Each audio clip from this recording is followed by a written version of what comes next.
boy. I don't want to talk about that game, but we probably should, because there might be extenuating circumstances further in the season. Let's talk about that on today's Locked On Blue Jackets.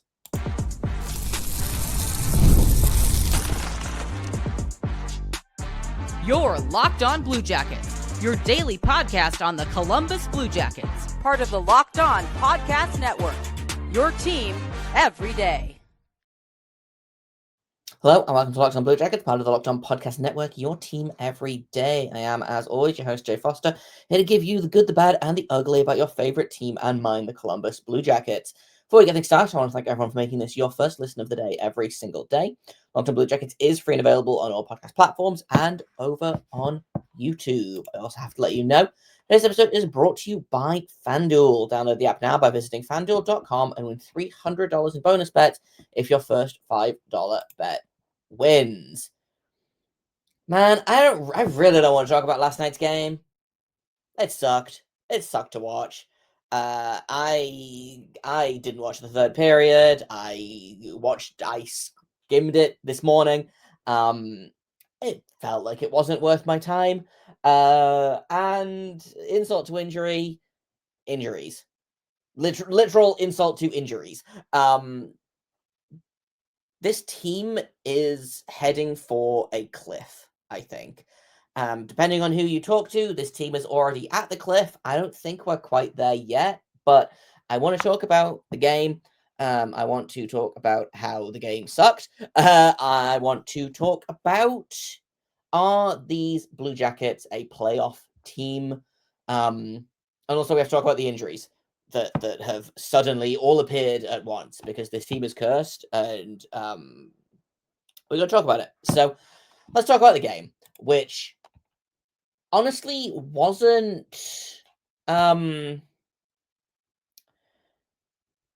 this was a weird game. This felt a lot like the Calgary Flames game, right? Of a couple of minutes of like brain dead decisions from a couple of people, and suddenly this team is in a 4-0 hole, right? It was a 1-0 game right up until like 3 or 4 minutes before the end of the second. Tom Wilson scored with scored at 16:29 of the second period. So up until then, it was a 1-0 game. I believe Elvis was up to like 17 or 18 saves at that point. And I was like, okay, well, they're only a goal behind. Like, they can pull this together. They didn't look great. I thought they looked okay in the first. I didn't think they looked great in the second. The third was the third. But, like, this was a 1-0 game right up until it wasn't, right? And I think a lot of the things about this game are people are sensitive to it. I think, like, when there's something going on, like the Blue Jackets have blown a lot of leads recently, right? Like, they haven't been playing great. Then a game like this happens and it feels a little bit like a dam bursting, right? Of, oh, this team, I knew it. I knew this team was terrible. It's time to tank. Several people have said to me today, is it time to tank? Should we be tanking? Should we be looking at prospects? Should we be going for McKenna? Like, and the answer is probably no at this point. Like, I wouldn't say no to McKenna. I don't think he is the magic final piece for this team. And I think you're going to really struggle to be bad enough this season to be in contention for McKenna, right? Like, if the team falls off a cliff, sure, but they're still playing above 500 hockey right now. They're 11-9-3. They've got 25 points, which is a point out of the wild card spot. The Nashville Predators, for example, have 16 points this season. They're in 22 games. They are 6-12-4. They've got a goal differential of -29, and they're on a 3-game losing streak right now. The Calgary Flames are bad, right? 8-13-3. Unless the Blue Jackets really, really fall off a cliff, and there's a couple of reasons why they might that we'll talk about in a second here. Like, I think they're going to struggle to be bad enough to be likely to get McKenna, you know? And I know that, you know, the Islanders lucked out and got Schaefer despite, I think they, they had the 10th or 11th overall pick, and they won the lottery, and it moves them all the way up to first overall, right? The Blue Jackets aren't going to be that lucky. They simply aren't. Like, I don't think the lottery is rigged. I don't think this team is actually cursed or anything. I just don't think that this team is it's just unlucky, right? And I don't think that they will get the lottery balls to fall in their favor. So no, I don't. The answer to the question is no. I don't think it's time to tank for McKenna. That's not to say that this team won't finish in a lottery position, right? But I don't think now is the time to throw it away. Especially because I think to tank on purpose, you'd have to. Here's the thing: you'd have to tank on purpose, right? The team is not playing very well right now, but they've played well this season for the most part. You know, there's been ups and downs. There's been some good games. There's been some bad games, right? A lot of guys are coming back to earth right now. Obviously, injuries are going to play a part in the team going forward.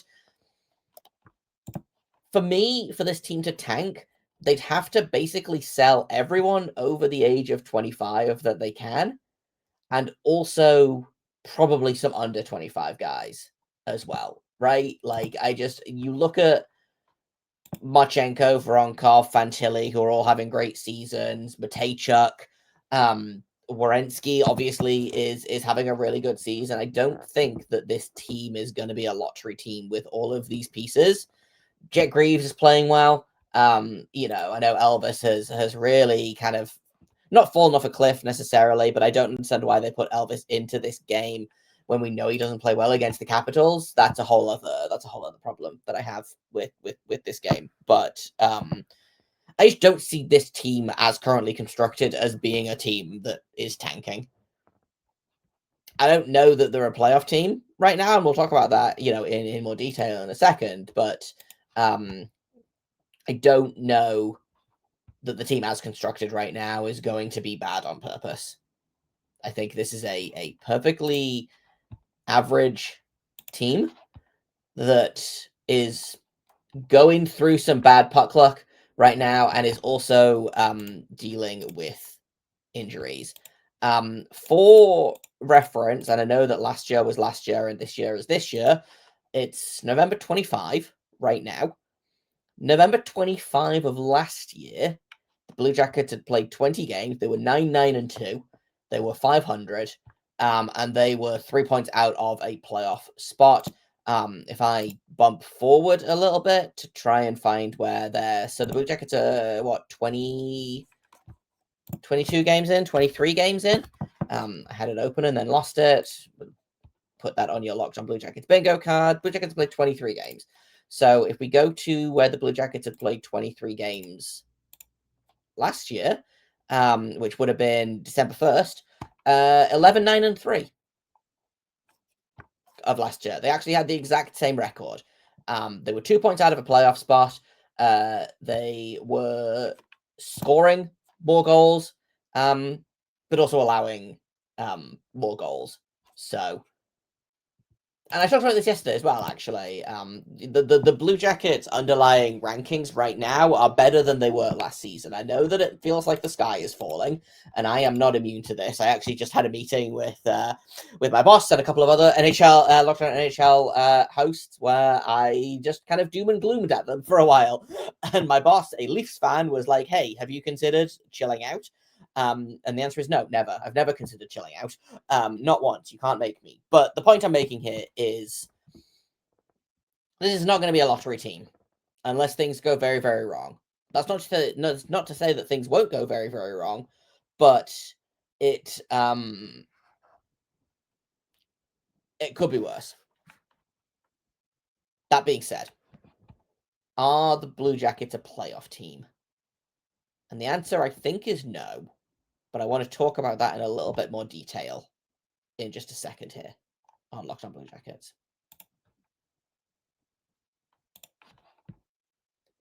First, I want to tell you about Game Time. Hockey season is officially here. Nothing beats being in the arena for those opening games. But let's be real, getting tickets can be a total headache. Between waiting in queues, surprise fees, prices that jump right before checkout, it's easy to get frustrated when all you want to do is cheer on your team. That's where Game Time comes in. It's the app that gives fans the advantage. It is your ultimate life hack for scoring amazing NHL tickets fast, easy, and stress-free. I use Game Time all the time when I'm in the States. My wife and I go to a lot of Sharks games because it's cheap. Game Time is super easy to use. There's no hidden fees, which I love. And they've got these really cool zone deals as well. All you do is you pick the section, Game Time picks your seats for you, and you can save big. I used them when I was in Toronto last month, and it was great. Take the guesswork out of buying tickets with Game Time. Download the app, create an account, and use code LOCKEDONNHL for $20 off your first purchase. Terms apply. That's code LOCKEDONNHL on the Game Time app for $20 off. Swipe, tap, ticket, go.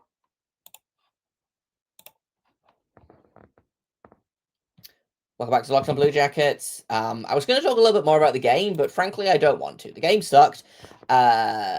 Everyone should feel bad. I tweeted that they should have to push the plane back to Columbus, and I stand by that. So I wanted to talk about the team as a whole, right? Because there's some continuing red flags showing up. This team is struggling to score right now. This team is it's kind of the opposite of last season, right? Where they were massively outscoring what they were supposed to. This season, they're underscoring. Like, they're creating a lot more, but they're not scoring. You know, like, the top line is really the only thing that's keeping this team above water. The top line and Zach Werenski, right? But again, we'll talk about Werenski and the top line in a minute here, because we have to talk about injuries. But the point I'm making here is, like, this team is underperforming at the minute.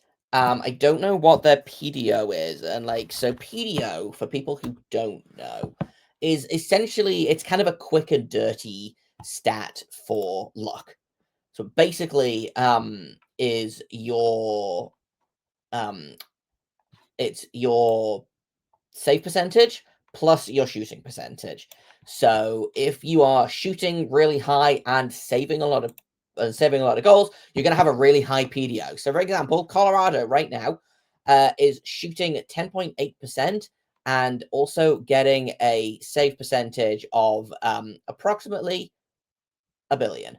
I don't know what the save percentage for Colorado is right now. There you go. They've got a save percentage of they've got a 923 save percentage right now, which is like the best in the league.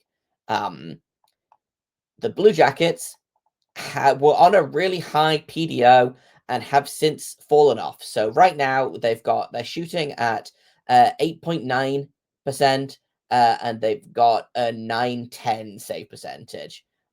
So basically they're just a shade under where they should be. So ideally, the closer your team is to 100, the more realistic that number is. Like, that, the more realistic your position is, right? Like, if your PDO is above 100, typically you're going to come back down to earth. If your PDO is below 100, you're going to come back up. You're going to regress to the mean, right? And 100 is the mean. So the Blue Jackets are pretty close to the mean right now, but their shooting is, I think their shooting is probably a little low. Their goaltending feels about right to me. So this is all at 5-on-5, by the way. So this is not all situations. All situations, I suspect the Blue Jackets will look much worse because of the power play situation. So if I can find PDO again from where I lost it, there it is. If you flip to all situations, the Blue Jackets drop dramatically. Their shooting actually goes up. Their shooting percent goes up. Their goaltending goes down, which I have immediately lost. I'm doing my best here. Here we go. Their all situation shooting save percentage right now is at 896. So the goaltending is going to get better. The shooting will probably also get a little bit better, right? Like, this team will regress back to the mean. I know I keep saying regress, and I can't ever think of the word that I want, but this team will move back to the mean, revert to the mean, maybe is what I want. That being said, this team, despite some players underperforming and some players overperforming, there are still a lot of worrying things about this team that make me nervous in terms of this team being a playoff team, right? First of all is obviously the lead situation. They keep blowing leads. They have a they keep winning in the shootout as well, which there are no shootouts in the playoffs. Of their 11 wins, 3 of them are shootout wins. They've also got a further 2 overtime wins on top of that. The overtime wins are less worrying because you do play it overtime in the playoffs, right? Like I believe the Blue Jackets are 2-1 at overtime, or 2-2 in overtime. 2-2, I believe. They've got 3 overtime losses in total, including that one shootout loss. So like that worries me. The fact that they're not very good on the road worries me. Their special teams worries me. I'm not going to go in and rehash all of the issues that I have with like a lot of the coaching decisions. They worry me a lot. I don't think that if this team does make the playoffs, which they might, again, we're doing doom and gloom here, but we're 23 games into an 82 game season, right? It's a quarter of the way through. This team was in a worse position this time last year and made the playoffs, right? I'm not going to sit here and say that this team is absolutely not a playoff team. A lot of things can change. However, what I'm watching on the ice and the decisions that I'm looking at, it feels like this team can't get out of their own way. And that's a lot more worrying than, this team is playing unsustainable hockey, or this team is shooting sky high, or this team is getting unlucky, is getting bad puck luck, which does that does worry me, right? Like that's not great. And so that is mostly the reason that I'm like, man, maybe this team isn't a playoff team, and partially it's just because they've had a rough November. Like they haven't had a great November. They started off with that 4-5 game losing streak, the terrible Western Canada swing, lots of up and downs in the past couple of weeks, and now they've got potential key injuries to some key guys, which is not great.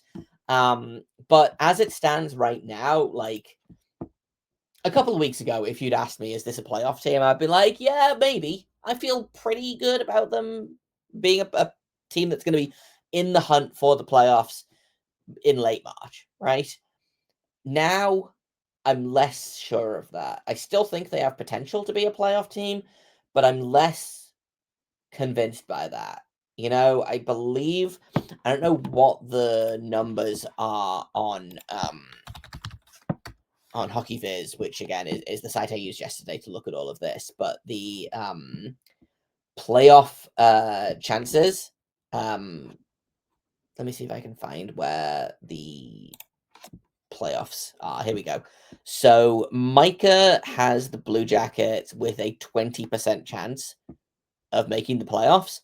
The only team in the Metro with a worse chance is the Philadelphia Flyers, that are hovering at like 5%. Every other team in the Metro has a better chance of making the playoffs than the Blue Jackets.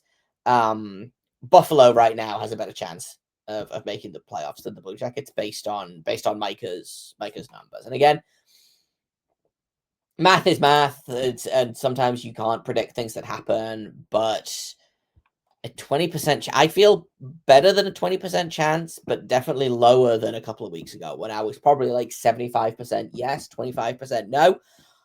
I feel like it's much more of kind of a crapshoot right now, and maybe they'll come out and have a really solid December, and everyone will, we can clip this and laugh at me running around like the sky is falling, doom and gloom, and everything is terrible, and the point of sports is to be sad in a group.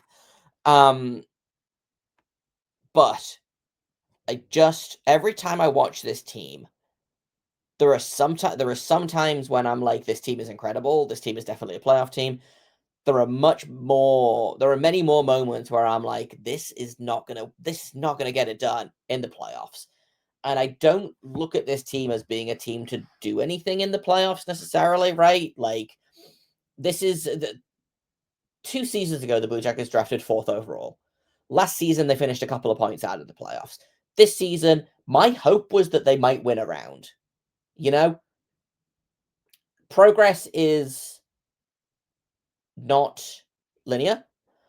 Development is not linear. And also, you don't go from being a team that missed the playoffs to being a cup contender in a year. It's very, very rare that it happens, right? So I was never looking at this season as the Blue Jackets should contend for a cup. I was like, yeah, the Blue Jackets should probably make the playoffs and get some playoff experience. You know, a lot of their guys are still young. Yes, if they miss the playoffs, it's going to be a disappointment, right? But I do still think that this is a team that could make the playoffs. Whether they lose in 6, whether they lose in 5, whether they, whatever, playoff experience matters. And a lot of this as well is it's going to depend on the teams around them, which goes back to my point yesterday of stop giving pity points or loser points or any kind of points to your opponent, especially the guys that you're going to be challenging for a playoff spot with. But as it stands right now, I don't think this team is a playoff team, but I also am willing to admit that, like, 2 weeks' time, we're having a completely different conversation. But the last 2 weeks, I feel not great about this team's playoff chances. One big change in that is injuries have arrived at Casa Blue Jackets, and we should talk about that because some of them might be pretty big deals. So we'll do that in just a second here on Locked On Blue Jackets. First, I'm going to tell you about FanDuel. The NBA is back. There is no better place to get in on the action than FanDuel, the official sports betting partner of the NBA. Even if you missed the start of the game or you want to ride the hot hand, FanDuel has live bets on everything from who's going to score next to fourth quarter comebacks. Plus, you can even combine your live bets into a same-game parlay for a shot at a bigger payout. Keeps every game exciting, especially when your team is making that late push. And right now, FanDuel is giving customers $300 in bonus bets when your first $5 bet wins. So head to FanDuel.com to sign up and play your game with FanDuel, the official sports betting partner of the NBA. Welcome back to Locked On Blue Jackets. Injuries are back. Here's the thing. I was told by many, many people, myself included, that getting a new strength and conditioning coach would fix the curse. And I guess it hasn't. Now, I'm being kind of flippant here because obviously there are some injuries that you can't like strength and condition your way out of broken bones or, anything like that. Not that there are broken bones right now. But some of the injuries, for example, the Marchenko one, feels kind of worrying that he's kind of had he's got a niggle, he's got a banged up muscle. And it was not good before the game yesterday. It seized up in morning skate, I guess, and they were like, okay, well, that's not great. Why don't you sit and we'll see what happens? Like that is an injury that could potentially be due to conditioning issues or, maybe there's a disconnect or something there, right? But the fact of the matter is that injuries continue to happen for this team. Jenna's out right now. Branson's out right now. Monahan is... I'm glad that we finally got confirmation that Sean Monahan is playing through something, because it's kind of been obvious for a couple of weeks now, to which my follow-up thought to this is, hey, what if we didn't play a guy who is injured? How about that? I understand that hockey players want to play, and, I'd like to think that the medical staff wouldn't let him play on something that's going to get worse if he plays on it. There are some injuries where you're like, well, you can't make this worse by playing on it, but at a certain point, maybe you should just kind of take a break. Maybe you should fix what's going on before you make it worse or continue to play or, are a detriment to the team, because Monahan's been struggling.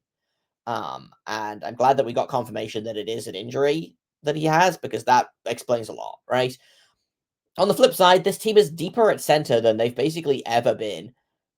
You can probably afford for Monahan to sit. Like, Charlie Coyle has done a great job this season. Is he a long-term 2C? No, but you can put Charlie. This is not like a couple of years ago, right? When Mikko Koivu was injured and Pierre-Luc Dubois demanded a trade and Brandon Dubinsky was injured and like maybe that wasn't a Dubinsky year, but like basically all of their centers were done 2 months into the season.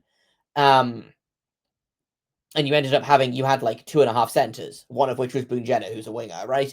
You have a lot of centers. You have a lot of centers on this team, right? Put Charlie Coyle up there with Johnson and I don't know, maybe Miles Wood, maybe Igor Chinikov, I don't know. Although I guess Chinikov's going to go where Marchenko is, depending on how long he's out for. But the point I'm making here is, before I get really distracted about all of this, like, you can afford to have Sean Monahan out of the lineup right now. He's not a detriment in the way that some players are, but like, you can't tell me that this team is not playing well enough right now that you can't afford to have Sean Monahan not in the lineup, right?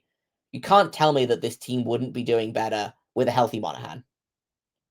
And I think that they need to give him the opportunity to do that. So I personally would sit Monahan. I don't know if maybe they will sit him when Jenna comes back, just to have a little bit more depth at center and have like someone who can win faceoffs other than Charlie Coyle. But like, that was really, really frustrating. Was okay, well, now we know that Sean Monahan's injured. You got a maintenance day today. He's playing through something. Sit him. I'd rather sit him now for a couple of games to get right than for him to continue to play like this and to start to hurt the team even more than it's already been hurt, right? Marchenko, I don't know what's going on for. I waited to record a little bit today, so I'm actually recording this. It's like 3 p.m. Eastern, which is fine and normal. The Marchenko injury is tough. We don't know what's going to happen. I waited to record to see if we got some kind of answer. I guess not. He's seeing a doctor today. We'll probably get an answer tomorrow. That's a big loss. This is why they didn't get rid of Chinikov, right? Because I know that Chinikov has been frustrating to a lot of people, but also Chinikov can play in the top 6 if you need him to. And if Marchenko goes down and you don't have Chinikov, then, you know, you're like a game away from putting Zach Aston-Reese on the top line. You know? The Marchenko injury sucks. That is another reason that I think the Blue Jackets are struggling right now. It sounds like he's also kind of been maybe playing with something. To which I'm like, yeah, sit him. Don't play him. Don't let him make it worse. And then the other injuries happened in the game, which kind of just made a bad game even worse, right? Olivier went out halfway through the first period. I don't really understand what happened. He took a hit and I guess maybe twisted funny or something. He was kind of clutching at his hip, so that is my guess. He's seeing a doctor today as well, so presumably we'll get an answer for him. My guess is he's probably going to be out for a little while. I don't think his season ending in the way that it would be if, you know, Marchenko is out long term, but it still kind of sucks, right? Because that line has been pretty consistent. That Coyle, Sillinger, Olivier line has been pretty consistent. And the big one, Zach Werenski, didn't play the third period. It sounds like he's okay. They're hoping he can play tomorrow against the Leafs. So I do wonder if it's just like, oh, he took a stinger, blocked a shot, or, you know, something like that. And they were like, well, we're down 4-0. Everything is bad. Why don't you just rest and we'll regroup? So it sounds like Werenski's going to be okay. We don't have answers yet on Olivier or Marchenko, and confirmation that Monahan is injured. So, like, the injuries are starting to hit, which is super not helping, right? That's what's frustrating to me, is this team feels like they're a serious injury away from falling off a cliff. They're not falling off the cliff yet, but if Marchenko's out long term, that's going to be a problem for a lot of reasons. Almost all based on the fact that Marchenko is one of the guys that the offense of this team runs through. Is Fantilli going to be able to continue his kind of stream of dominance recently without Marchenko playing with Voronkov and Chinikov? Both of whom are good players, neither of which are Kirill Marchenko. Do you try Voronkov Fantilli Johnson line and see what happens? Do you try literally anything? I don't know. Do you make a trade? I don't know. My hope is not, because I don't think that they're in a position where they can make a trade right now. I did wake up in a cold sweat this morning, like thinking, God, what if Don Waddell trades Kent Johnson and stuff for Kiefer Sherwood, which I think would be a terrible idea. But I think probably we're at least a little ways away from a panic trade with injuries. Stay the course, get through this recent injury bug, reconvene, and see what happens. Kind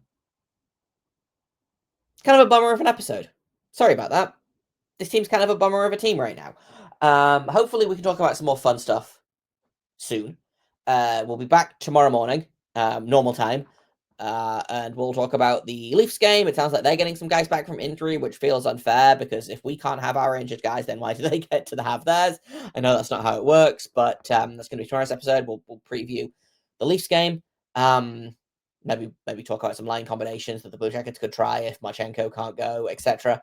Thank you for listening to this episode. I would say thank you for making it your first listen of the day, but it's probably going to be 4 p.m. by the time this goes up. So thank you for making it your middle listen of the day, 7th listen of the day. I don't know. Thank you for listening. I've been Jay Foster. You can find me on Blue Sky at JAKOBFORSTER. You can find the show at LO_Blue Jackets on Twitter and LO-Blue Jackets on Blue Sky. I appreciate you guys for coming to listen all of the time. Always, thank you for making us the #1 sports podcast network. I can feel myself losing control of this outro, so I'm going to say thank you once again for listening. Tune in tomorrow, and until then, make sure you stay locked on.